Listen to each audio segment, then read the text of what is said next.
Welcome to morning bulletin. ఉత్తర భారతదేశంలో పండే గోధుమలకు ఎక్కువ మద్దతు ధర ప్రకటించి మన రైతులు పండించే వరికి మాత్రం తక్కువ మద్దతు ధర ఇవ్వడం మోడీ ప్రభుత్వ వైఖరిని చూపిస్తుందని మాజీ మంత్రి ఎమ్మెల్యే బీఆర్ఎస్ హరీష్ రావు మండిపడ్డారు. ఈ నిర్ణయం వల్ల ప్రస్తుతం ఎకరాకు తెలంగాణ రైతుకు 6,000 నుండి 7,000 వరకు నష్టపోతున్నాడని తెలిపారు. మన వడ్లకు కూడా గోదాంలో మాదిరిగానే 2,585 మద్దతు ధర ఇవ్వాలని బీజేపీ కేంద్ర ప్రభుత్వాన్ని కోరే ధైర్యం తెలంగాణ బీజేపీ నాయకుల్లో లేదని విమర్శించారు. మనం బియ్యం తెచ్చుకుందాం పక్క రాష్ట్రాలకి. ఇప్పుడు సగం దేశానికి అన్నం తినిపిస్తుంది తెలంగాణ, సగం దేశానికి అన్నం పెడుతుంది తెలంగాణ. వాటికనే అయిందా? ఏమైనా మంత్రం వేస్తే అయిందా? 24 గంటల కరెంట్ ఇచ్చిండు కేసీఆర్, రైతు బంధు పథకం తెచ్చిండు కేసీఆర్, పండిన పంటను ప్రతి గింజ కొన్నది కేసీఆర్ ప్రభుత్వం. ఇట్లా ఎన్నో మంచి కార్యక్రమాలు చేసినాం కనుక ఇవాళ దేశానికి ధాన్యాగారంగా తెలంగాణ మారింది. 2014లో ఢిల్లీలో బీజేపీలో అధికారంలోకి వచ్చింది, మీ అందరికీ తెలుసు. ఇక్కడ మనం వచ్చినాం, ఢిల్లీలో బీజేపీ వచ్చింది. బీజేపీ అధికారంలోకి వచ్చినప్పుడు గోధుమల మద్దతు ధర 1,400, వడ్లకు మద్దతు ధర కూడా 1,400. మొన్న గోధుమలకు మాత్రం బాగా పెంచిండ్రు, వరికి మాత్రం పెంచలే. ఈ రోజు గోధుమల మద్దతు ధర 2,585 రూపాయలు, వడ్లకు మద్దతు ధర ఎంత? 2,369. అంటే వడ్ల కంటే గోధుమలకు 216 రూపాయలు ధర ఎక్కువ పెట్టిండు మోడీ గారు. దక్షిణ భారతదేశంలో పండేటి ఏమో వడ్లు, ఉత్తర భారతదేశంలో పండేటి ఏమో గోధుమలు. అంటే మోడీ ఇలాకాల వాళ్ళ గుజరాత్ లో, వాళ్ళ ఉత్తరప్రదేశ్ లో, వాళ్ళ ప్రాంతంలో పండే గోధుమలకేమో ధర పెంచిండ్రు. మన తెలంగాణలో, మన దక్షిణ భారతదేశంలో పండే వడ్లకు మాత్రం ధర కమ్మి చేసింది. క్వింటల్ కు 216 రూపాయలు అంటే 30-35 క్వింటల్ పంటాయి ఎకరానికి. అంటే ఎకరం మీద తెలంగాణ రైతు ఒక 6-7 వేల రూపాయలు నష్టపోతుందా లేదా? పెట్టుబడి అయితే సేమ్. నువ్వు ఆనాడు 1,400 గోధుమలు ఉండే, 1,400 వడ్లు ఉండే. ఇప్పుడు కూడా అదే ధర ఇచ్చుంటే మా తెలంగాణ రైతుకు ఎకరానికి 6-7 వేల రూపాయల లాభం వచ్చునా రాకపోనా? అంటే ఎంత నష్టపోయినట్టు 10 ఏళ్లలో? ఎన్ని క్వింటాలు, ఎంతమంది రైతులు, ఎన్ని కోట్ల రూపాయలు ఈ తెలంగాణ నష్టపోయింది. మరి సబ్కా సాత్ సబ్కా వికాస్ అంటే ఇదేనా? ఇది బక్వాస్ కాదా? సబ్కా సాత్ సబ్కా వికాస్ అంటే మరి మన వడ్లకు కూడా గోధుమలతో పాటు సమానంగా 2,585 రూపాయల మద్దతు ధర ఇవ్వాల్సినటువంటి అవసరం ఉంది. దీని మీద బీజేపీ ఎంపీలు అడుగుతాడా? కేంద్ర మంత్రి కిషన్ రెడ్డి నోరిపుతాడా? బండి సంజయ్ మాట్లాడతాడా? ఒక్కరు కూడా మాట్లాడరు. వీళ్ళకి వాళ్ళని చూస్తేనే భయం పట్టుకుంటది. మరి అదే బీఆర్ఎస్ ఎంపీలు ఉండుంటే నువ్వు ఏదైనా గోధుమలకు బాగా వచ్చినావు, మా వడ్లకు ఎందుకు ఇవ్వని ఇలా గట్టిగా అడిగే సత్తా ఒక బీఆర్ఎస్ పార్టీకి మాత్రమే ఉంటది అనేటువంటి విషయం నేను మీకు మనవి చేస్తా ఉన్నా. కామారెడ్డిలో భారీ వరదల వల్ల ప్రజలు దెబ్బతిన్న సమయంలో కాంగ్రెస్ నేత రేవంత్ రెడ్డి చేసిన పర్యటనపై మాజీ మంత్రి ఎమ్మెల్యే విజయప్రసాద్ రాజులు తీవ్ర ఆగ్రహం వ్యక్తం చేశారు. ఆయన ఆరోపణల ప్రకారం రోడ్ల మరమ్మతులకు, పంట నష్ట పరిహారాలకు అవసరమైన నిధులు రేవంత్ వద్ద లేవని, పేదలకు సత్వర సహాయం ఇవ్వడంలో ఆసక్తి లేదని పేర్కొన్నారు. మరోవైపు మూసీ సుందరీకరణకు లక్షల కోట్ల రూపాయలు, ఫ్యూచర్ సిటీ నిర్మాణానికి వేల కోట్ల నిధులు ఉన్నట్లే చూపిస్తూ ఈ వ్యత్యాసంపై సంచలన వ్యాఖ్యలు చేశారు. విజయప్రసాద్ రావు తెలిపారు, కేవలం కమిషన్ల కోసం, అడ్డగోలు దోపిడీ కోసం, రియల్ ఎస్టేట్ దందాలతో ప్రజల వనరులను సొంత జేబుల్లోకి దారి తీయడానికి ప్రభుత్వ పనులు అన్వయిస్తున్నాయని ఆయన ఆరోపించారు. 50 లక్షలతో వేస్తే కమిషన్లు రావు కదా. రైతుల ఖరాబైన వరి పంటకు పైసలు ఇస్తే రైతుల దగ్గర కమిషన్లు రావు కదా. అదే 1,50,000 కోట్లతోటి మూసి రివర్ పంటను కడితే దాంట్లో కమిషన్లు తొప్పుకోవచ్చు అని ఆలోచన. ఎవరు అడగని, అక్కరకు రాని 4th సిటీ అట, ఫ్యూచర్ సిటీ అట, అది కడితే దాంట్లో ఉన్న భూములు అమ్ముకొని మూటలు సంపాదించుకోవచ్చు అన్న ఆలోచన. జాగ్రత్తగా మనం ఆలోచన చేయాలి. తెలంగాణ ప్రజలకు నువ్వు ఇచ్చిన హామీని నెరవేర్చడానికి నీకు డబ్బులు లేవు, కానీ 1,00,000 కోట్లు మూసి మీద ఖర్చు పెట్టడానికి నీకు డబ్బులు వస్తాయి. 1,00,000 కోట్లు ఫ్యూచర్ సిటీ మీద ఖర్చు పెట్టడానికి నీకు డబ్బులు వస్తాయి. హామీలు అమలు పరుస్తే కమిషన్లు రావు కదా. 2,500 మహిళలకు ఇస్తే కమిషన్ రాదు కదా. 4,000 వృద్ధులకు పెన్షన్లు పెంచితే నీ కమిషన్లు రావు కదా. అదే మూసి రివర్ ఫ్రంట్ 1,00,000 కోట్లతోటి ఖర్చు చేస్తే నీకు కమిషన్లు వస్తాయి దాంట్లో. కాబట్టి ఇవాళ ఇది దోపిడీ కోసమే, కేవలం రియల్ ఎస్టేట్ దందాలు చేసుకొని ఈ రాష్ట్రాన్ని దోచుకోవడానికి ఇవాళ ముఖ్యమంత్రి రేవంత్ రెడ్డి ప్రయత్నం చేస్తా ఉన్నాడు. వారి ప్రయత్నాన్ని అడ్డుకుంటున్నారే మన హరీష్ రావు గారు, కేటీ రామారావు గారు. 6 అడుగుల బుల్లెట్ ఆ 3 అడుగుల ముక్కుపోయినోడిని ఉచ్చ పోయిస్తున్నాడా లేదా?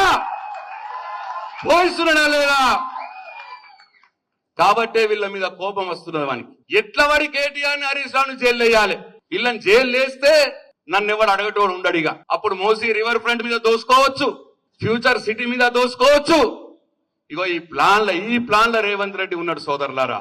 ఈ విషయం మనం స్థానిక సంస్థల ఎన్నికల్లో ప్రజల దగ్గరికి తీసుకుపోవాల్సిన అవసరం ఉన్నది అని చెప్పి మీ అందరికి నేను మనవి చేస్తా ఉన్నా. ఓట్లు వేసి అధికారంలోకి తెచ్చిన ప్రజలను కల్తీ మద్యంతో చంపిన పార్టీగా వైసీపీ చరిత్రలో నిలిచిపోతుందని మాజీ మంత్రి సర్వేపల్లి ఎమ్మెల్యే సోమిరెడ్డి చంద్రమోహన్ రెడ్డి తీవ్రస్థాయిలో విమర్శించారు. కల్తీ మద్యం ఘటనలపై సీఎం చంద్రబాబు నాయుడు ప్రోత్సహిస్తున్నారని జగన్ చేసిన వ్యాఖ్యలను ఖండించారు. వైసీపీ పాలనలోనే 3,500 కోట్ల మద్యం కుంభకోణం దేశంలో సంచలనమైందని గుర్తు చేశారు. అక్రమాలను కూటమి ప్రభుత్వం ఎట్టి పరిస్థితుల్లోనూ సహించదని స్పష్టం చేశారు. అది తప్ప ఇప్పుడు కల్తీ మద్యం వ్యాపారం రాష్ట్రం అంతా కూటమి ప్రభుత్వం చేస్తుంది, చంద్రబాబు నాయుడు గారు మద్దతు ఇస్తున్నాడు. ఏం మాట్లాడుతున్నారు? ఎక్కడో ఒక దగ్గర ఒక వ్యక్తి తయారు చేస్తే పట్టుకొని జైలుకి పంపించారు, సీజ్ చేసినారు, యాక్షన్ తీసుకుంటున్నారు. You have to appreciate them వాళ్ళని. అటువంటిది టోటల్ నేను ఒక మాట చెప్తాను. తమరి టైంలో 5 ఏళ్లలో వైసీపీ ప్రభుత్వంలో హోల్సేల్ రాష్ట్రం అంతా మీరే కల్తీ మద్యం వ్యాపారం చేశారు. వేలాది మంది ప్రజలు ప్రాణాలు తీశారు, లక్షల మంది అనారోగ్యానికి కారణమైనారు. డిస్టిలరీస్ మీ లెఫ్ట్లు రైట్లు హ్యాండ్ ఓవర్ చేసుకున్నారు, బై ఫోర్స్ఫుల్గా డిస్టిలరీస్ హ్యాండ్ ఓవర్ చేసుకున్నారు. 3,500 కోట్ల కుంభకోణం ఒక సెన్సేషనల్. కంట్రీలో ఓట్లేసిన ప్రజలకి కల్తీ మద్యం తాగిచ్చి చంపిన పార్టీ ఏదైనా ఉందంటే వైసీపీ, జగన్మోహన్ రెడ్డి. మీరు మాట్లాడటం ఆశ్చర్యం ఉంది. కానీ యాక్షన్ తీసుకుంటే దాని గురించి విమర్శిస్తావు, యాక్షన్ తీసుకోకపోతే విమర్శిస్తావు. యాక్షన్ తీసుకోకుండా చేతులు కట్టుకొని మీ మాదిరిగా ఎంకరేజ్ చేసే నాయకత్వం చంద్రబాబు నాయుడు నాయకత్వం కాదు అది. కానీ మీరు అసలు ఒక ఫ్రస్ట్రేషన్లో జగన్మోహన్ రెడ్డి ఫ్రస్ట్రేషన్లో మాట్లాడుతున్నావు. కరెక్ట్ కాదు ఇది. ఒక యాక్షన్ చర్యలు తీసుకున్న దాని మీద నువ్వు స్టోరీలు మాట్లాడితే ఎట్లా? ఇది కరెక్ట్ కాదు. 2014లో గవర్నర్ పరిపాలన, నీ క్యాండిడేట్లు సర్వేపల్లి, నెల్లూరు జిల్లాలోని సర్వేపల్లి, కావలి, మొత్తం గోవా నుంచి బాటిల్ 10 రూపాయలు. గోవా నుంచి ఒక పెద్ద టోటల్ సిండికేట్ అది, మద్యం మాఫియా. గోవా, పాండిచేరి, కర్ణాటక, తమిళనాడు టీం దగ్గర ఆ కల్తీ మద్యం తెచ్చారు. 10 డంపులు పట్టుకున్నారు. మొత్తం 14 కేసులు బుక్ చేశారు. ఒక్క సర్వేపల్లి ఎమ్మెల్యే మీద 4, కావలి ఎమ్మెల్యే మీద 6 కేసులు. వాళ్ళని ఇంకా ప్రమోట్ చేశావు, 2వ టికెట్లు ఇచ్చి మంత్రి పదవి చేర్చావు. ఈరోజు జిల్లాధ్యక్ష పదవి. తెలంగాణ రాజకీయ చరిత్రలో చిరస్థాయిగా నిలిచిపోయిన నేత కేకే వెంకటస్వామి గారిని రవాణా మరియు బీసీ సంక్షేమ శాఖ మంత్రి పొన్నం ప్రభాకర్ గారు స్మరించారు. ఆయన మాట్లాడుతూ కేకే గారు సామాజిక న్యాయం కోసం జీవితాంతం పోరాడిన మహానేత అని, బీసీ, ఎస్సీ, ఎస్టీ వర్గాలకు అండగా నిలిచిన దూరదృష్టిగల నాయకుడని అన్నారు. ప్రజలతో మమేకమై వారి హక్కుల కోసం అనేక ఉద్యమాలు నడిపిన కేకే గారి ఆలోచనలే నేటి తెలంగాణ పాలనకు మార్గదర్శకమని పొన్నం ప్రభాకర్ పేర్కొన్నారు. నాయకుడిగా క్షేత్ర స్థాయి నుంచి అంత ఉన్నత స్థాయికి రాష్ట్ర మంత్రిగా, రాష్ట్ర కాంగ్రెస్ అధ్యక్షుడిగా, కేంద్ర మంత్రిగా, సిడబ్ల్యూసి సభ్యుడిగా అనేకమైనటువంటి పదవులకు వన్నె తెచ్చి తనకంటూ ఒక ప్రత్యేకమైనటువంటి గుర్తింపును ఒకటే రంగంలో కాక అనేక రంగాల్లో, అటుగా కార్మిక రంగాన్ని తీసుకుంటే కాకా తీసుకొచ్చిన సంస్కరణలు, కాకా తీసుకున్న నిర్ణయాలు, అటు కేంద్ర కార్మిక శాఖ మంత్రిగా కానీ, రాష్ట్ర కార్మిక శాఖ మంత్రిగా, లేదా దేశవ్యాప్తంగా కార్మిక చట్టాలకు సంబంధించి సమీక్షలు, పునఃసమీక్షలు చేసి ఈరోజు దేశంలోనే కార్మిక నాయకుడిగా గుర్తింపున్నటువంటి వ్యక్తి ఎవరైనా ఉన్నారంటే కాకా వెంకటస్వామి గారు. తదుపరి కార్మిక నాయకుడిగాతో పాటుగా ఒక బడుగు బలహీన వర్గాలకు సంబంధించి ఒక ఐకాన్గా, బడుగు బలహీన వర్గాలకు ఒక గొంతుగా అన్న రాజకీయాల్లో, మేము విద్యార్థి సంఘ రాజకీయాల్లో చూస్తూ ఉంటుండేవి.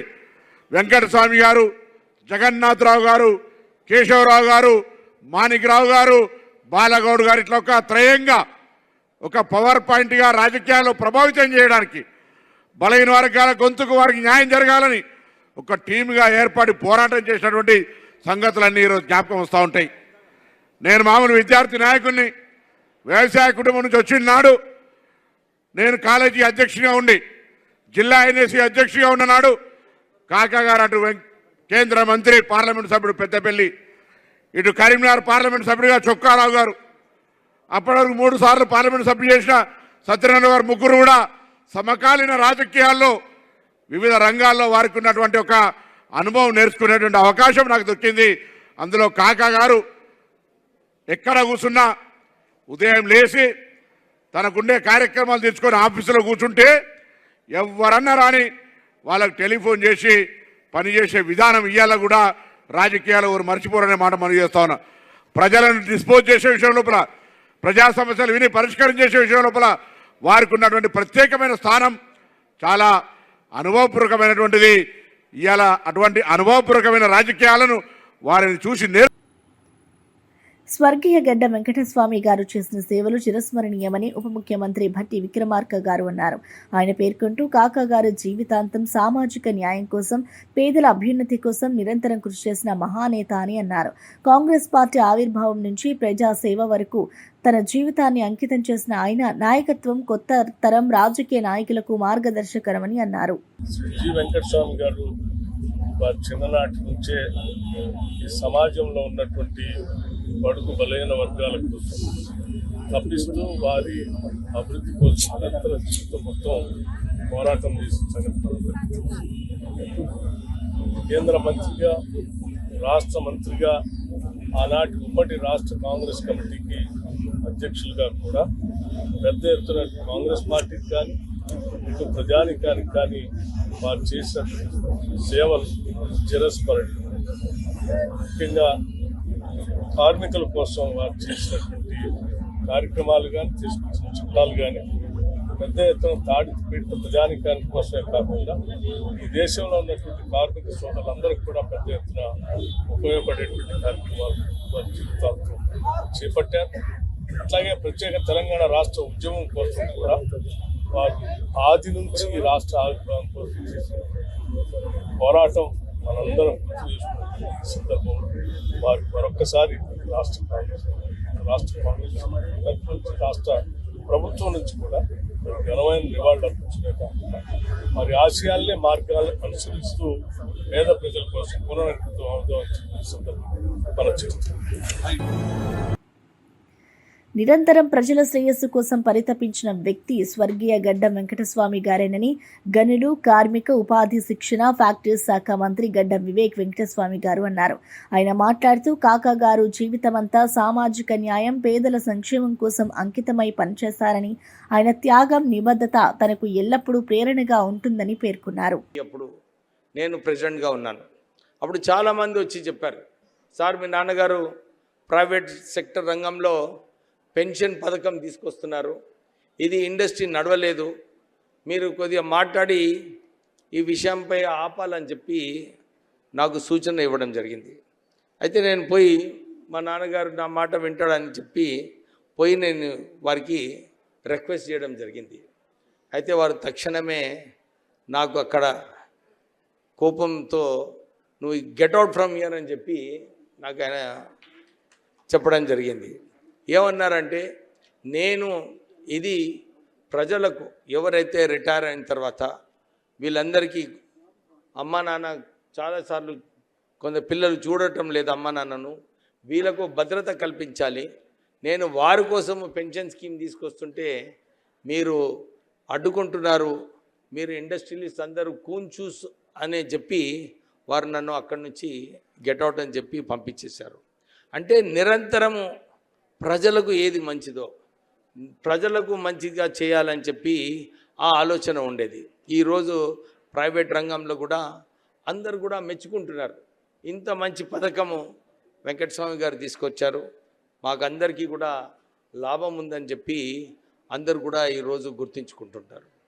మీ అందరికీ తెలిసిన విషయమే, సింగరేణి సంస్థ BIFRలో ఉన్నప్పుడు కాకా వెంకటస్వామి గారు, అప్పుడు పివి నరసింహారావు గారు ప్రధానమంత్రి ఉన్నారు, వారితో చర్చించి 400 కోట్ల రూపాయలు NTPCతో నుంచి సింగరేణి సంస్థకు రుణం ఇప్పించి ఆ సంస్థను కాపాడడం జరిగింది. ఆ రోజులలో సుమారు 1,00,000 వర్కర్సు వారి కుటుంబ సభ్యులకు అందరికీ కూడా అండగా ఉండి, లేదు సింగరేణి కార్మికులందరూ కూడా చెమటకారి వాళ్ళు సింగరేణి సంస్థ కోసం పనిచేస్తున్నారు, ఆ సంస్థను మనం కాపాడుకుంటే మంచిగుంటుందని చెప్పి ఆ రోజులలో సింగరేణి సంస్థను కాపాడుకోవడం జరిగింది. ఈరోజు సింగరేణి సంస్థలో మొన్న ముఖ్యమంత్రి గారు వారు లాభాల వాటలో కార్యక్రమంలో వెంకటస్వామి గారిని గుర్తు చేస్తూ ఆ రోజులలో సింగరేణి సంస్థను కాపాడినందుకు ఈరోజు సుమారు 6,000 కోట్ల రూపాయలు ప్రాఫిట్ వచ్చింది. కార్మికులకు మేము బోనస్ ఇస్తున్నాము 34%. దాంతోపాటు కొత్త గనులు కూడా దానికోసం ఇన్వెస్ట్మెంట్ వస్తుందంటే ఆ రోజులలో కాకా వెంకటస్వామి గారు సింగరేణి సంస్థను కాపాడినందుకు ఈరోజు సింగరేణి తెలంగాణ రాష్ట్ర రోడ్డు రవాణా సంస్థ బస్సు ఛార్జీల పెంపు నిర్ణయంపై తెలంగాణ జాగృతి తీవ్ర ఆందోళన వ్యక్తం చేసింది. వర్కింగ్ ప్రెసిడెంట్ రూప్ సింగ్ నాయక్ మాట్లాడుతూ ఒకేసారి 10 రూపాయలు పెంచడం సామాన్య ప్రజలపై తీవ్రమైన భారం మోపడం అవుతుందని విమర్శించారు. ఇప్పటికే ఆహార పదార్థాలు, ఇంధన ధరలు పెరిగి పేద కుటుంబాలు ఇబ్బందులు పడుతున్న సమయంలో బస్సు ఛార్జీల పెంపు నిర్ణయం తగదని అన్నారు. విరమించుకోవాలని చెప్పి మేము హెచ్చరిస్తా ఉన్నాం. ఈ ఆలోచన తెలంగాణలో ఉన్నటువంటి పేద మధ్యతరగతి ప్రజల మీద తీవ్రమైనటువంటి భారం పడుతుంది. ఇప్పటికే మహిళలకు ఉచిత బస్సు పేరుతోని గ్రామాలకు వెళ్ళే అనేక బస్సులను తగ్గించారు, పట్టణాల్లో కూడా అనేక బస్సులను తగ్గించారు. ఈ తగ్గినటువంటి బస్సులలో ప్రయాణానికి అనేక ఇబ్బందులు పడుతున్నటువంటి తెలంగాణ మధ్యతరగతి పేద ప్రజానికమంతా ఒకవైపున ఇబ్బందులు పడతా ఉంటే ఒక బస్సులను పెంచవలసినటువంటి ప్రభుత్వం బస్సులను పెంచకుండా ఛార్జీలను మాత్రమే పెంచాలనే ఆలోచన చేయడం బాధాకరం. ఈ ఆలోచనను మేము తీవ్రంగా జాగృతి పక్షాన ఖండిస్తున్నాం.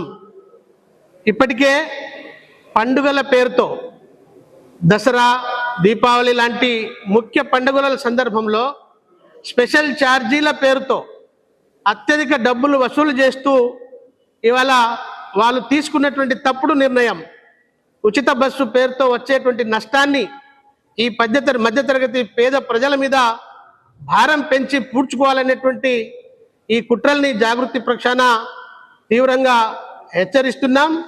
వెంటనే ఈ పెంచాలనేటువంటి చేసినటువంటి ఆలోచనను విరమించుకోవాలని చెప్పేసి డిమాండ్ చేస్తూ ఉన్నాం. అలాగే ఆర్టీసీ ప్రయాణం చేసేటువంటి పేద మధ్యతరగతి ప్రజల యొక్క జీవన స్థితిగతులు కాంగ్రెస్ ప్రభుత్వం అధికారంలో వచ్చిన తర్వాత రోజు రోజు దినగండంగా మారిపోతా ఉన్నాయి.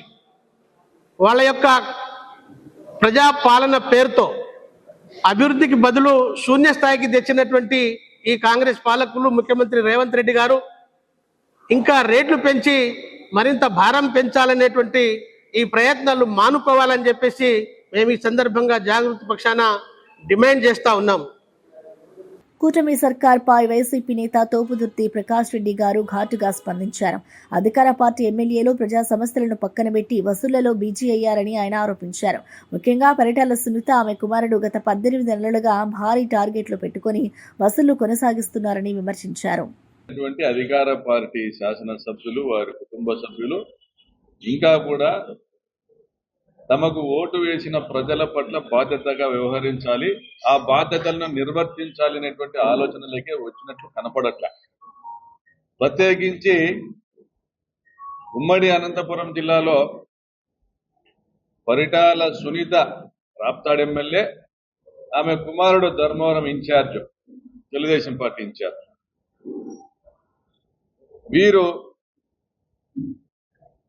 గత 18 నెలలుగా చాలా బిజీగా ఉన్నారు. చాలా బిజీ అంటే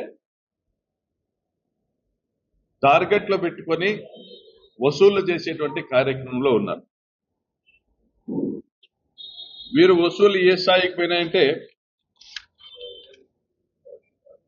నాకు తెలిసి 95 నుంచి 30 సంవత్సరాల పాటు సివిల్ సప్లైస్ రవాణా కాంట్రాక్ట్ వీళ్ళే నిర్వహిస్తున్నారు. మధ్యలో 1 సంవత్సరమో 2 సంవత్సరాలు ఎప్పుడైనా ప్రభుత్వం వచ్చిన తొలి రోజుల్లో అనంతపురంలో ఒక వాయిస్, ఒక ఆడియో బయటకు వచ్చింది. దగ్గుబాటి ప్రసాద్ వారికి సంబంధించినటువంటి బంధువులు, అనుచరులు ఈ పీడిఎస్ రైస్ కి సంబంధించినటువంటి స్మగ్లర్స్ ఎవరైతే ఉన్నారో వాళ్ళతో మాట్లాడేది. అయ్యా మేము వచ్చినామో ఈ బియ్యం పైన డబ్బులు మాకు కట్టాలా అని అంటే, లేదన్నా అది పరిటాల వాళ్ళదే, చాలా ఏళ్ల నుంచి వాళ్ళదేను అంటే, మురళి మా బావేలే అని, మురళి మా బావేలే అని, మురళినా బాలాజీనా, బాలాజీ మా బావేను అని దగ్గుబాటి ప్రసాద్ బంధువు ఎవరో మాట్లాడతారు. కాంగ్రెస్ సీనియర్ నేత వెంకటస్వామి జయంతి సందర్భంగా ట్యాంక్ బండ్ వద్ద ఆయన విగ్రహానికి deputy CM Bhatti Vikramarka, TPCC chief Mahesh Kumar Goud, మంత్రులు పొన్నం ప్రభాకర్, శ్రీధర్ బాబు, వాకిటి శ్రీహరి తదితరులు నివాళులు అర్పించారు. డిప్యూటీ సీఎం భట్టి విక్రమార్క మాట్లాడుతూ బడుగు బలహీన వర్గాలకు అండగా వెంకటస్వామి నిలిచారని, కేంద్ర మంత్రిగా మరియు రాష్ట్ర మంత్రిగా ఆయన చేసిన సేవలు మరవలేనివని అన్నారు.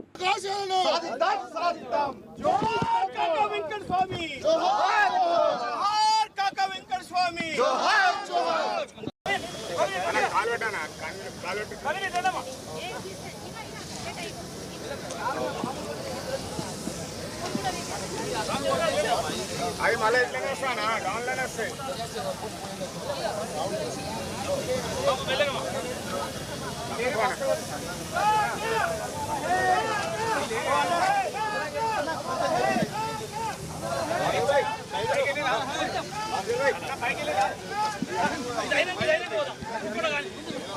అన్న ఒక్క నిమిషం జరగండి.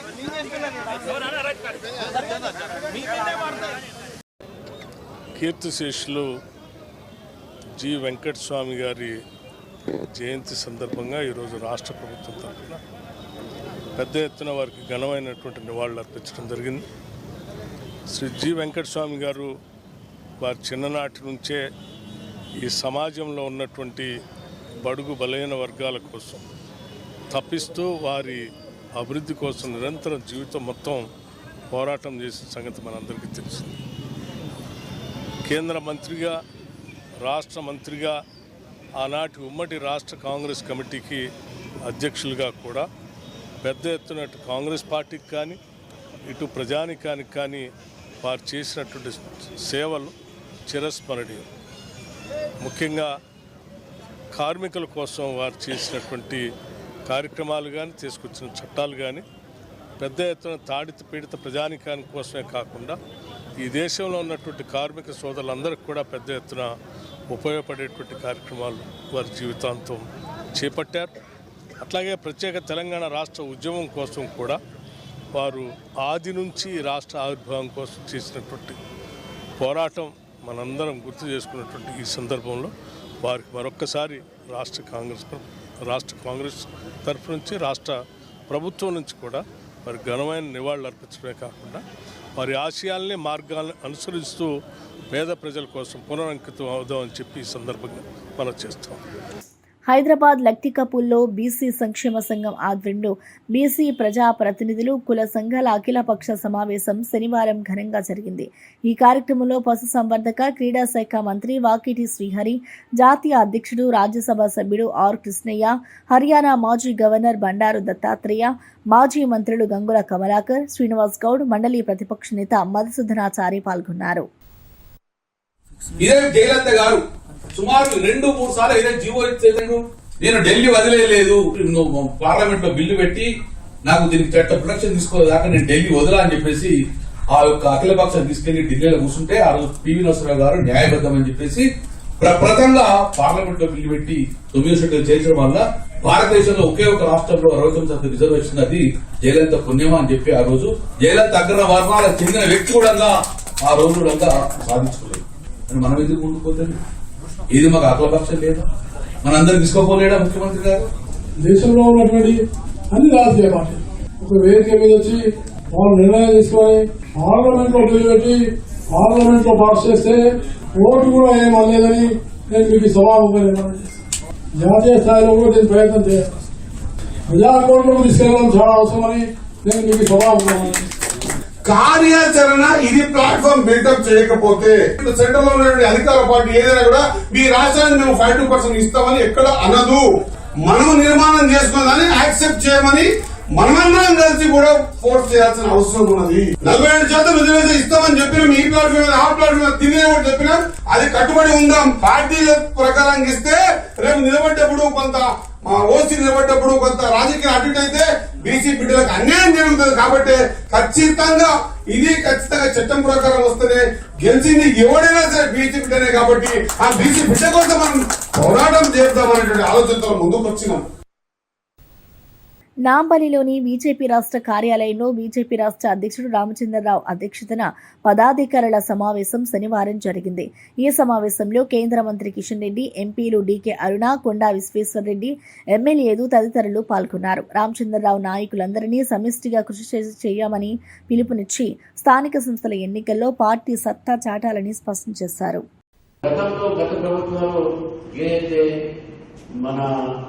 గ్రామీణ ప్రాంతాన్ని ఏ ప్లానింగ్ కమిషన్ చెప్పిన తర్వాత సెంట్రల్ ఫండ్స్ వచ్చినాయో అది డైవర్ట్ చేశారు. ఆ డైవర్ట్ చేసినటువంటి ఒక విషయాన్ని కూడా వీళ్ళు తెలంగాణ ప్రజలు మర్చిపోలేదు. మీరు ఏ పాత సర్పంచ్ అడగండి, బీఆర్ఎస్ చాలా అన్యాయం చేసింది, ఏడిపించింది అనేటువంటి మాట మాట్లాడతారు. కాంగ్రెస్ పార్టీ వచ్చిన తర్వాత ఇప్పుడు వీళ్ళు కూడా నిధులు లేక పైసలు చేయలేక మళ్ళీ సెంట్రల్ ఫండ్ వస్తే ఈ లోకల్ బాడీ ఫండ్స్ వాళ్ళు డైవర్ట్ చేసుకుంటారు. అది కాకుండా ఉండాలంటే బీజేపీ ఎక్కువ శాతం గెలిస్తే దాన్ని మనం ఆపవచ్చు అనే విషయాన్ని కూడా మనం గ్రామీణ ప్రజలకు వెళ్ళాల్సిన అవసరం ఉంది. గ్రామీణ సడక్ యోజన, ప్రధానమంత్రి గ్రామీణ సడక్ యోజన, బ్లాక్ టాపింగ్ ఇవన్నీ మనం చేస్తున్నాం. ఆ ఫండ్స్ కూడా డైవర్ట్ చేసుకుంటున్నాం. విశాఖ కేజీహెచ్లో పచ్చ కామెర్లతో చికిత్స పొందుతున్న పార్వతీపురం మన్యం జిల్లా కురుపం ఏకలవ్య గురుకుల పాఠశాల విద్యార్థులను మంత్రి సంధ్యారాణి శనివారం పరామర్శించారు.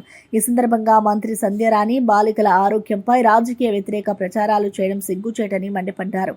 గురుకుల పాఠశాలలో విద్యార్థులకు అన్ని సౌకర్యాలు కల్పిస్తున్నామని, ఏవైనా పిల్లల అస్వస్థతకు గురైతే ప్రభుత్వం పూర్తి శ్రద్ధతో చూసుకుంటుందని చెప్పారు.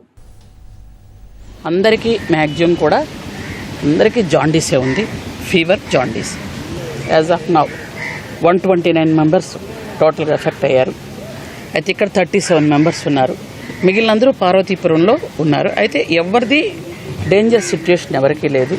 అయితే పిల్లలందరికీ కూడా హెపటైటిస్ ఏ ప్రాబ్లం కూడా కొంతమందికి ఉంది. దానివల్ల కూడా పిల్లలు చాలా వీక్ అవ్వడం, అది ఇబ్బంది అవుతుంది. ఇది జాండీస్ ఫీవర్ తగ్గినంత వాళ్ళకు ఆ వ్యాక్సిన్ కూడా వేసి పంపించడానికి అన్ని రకాలుగా ప్రభుత్వం ఏర్పాట్లు చేయడం కూడా జరుగుతుంది. 600 మెంబర్స్ ఉన్నారు.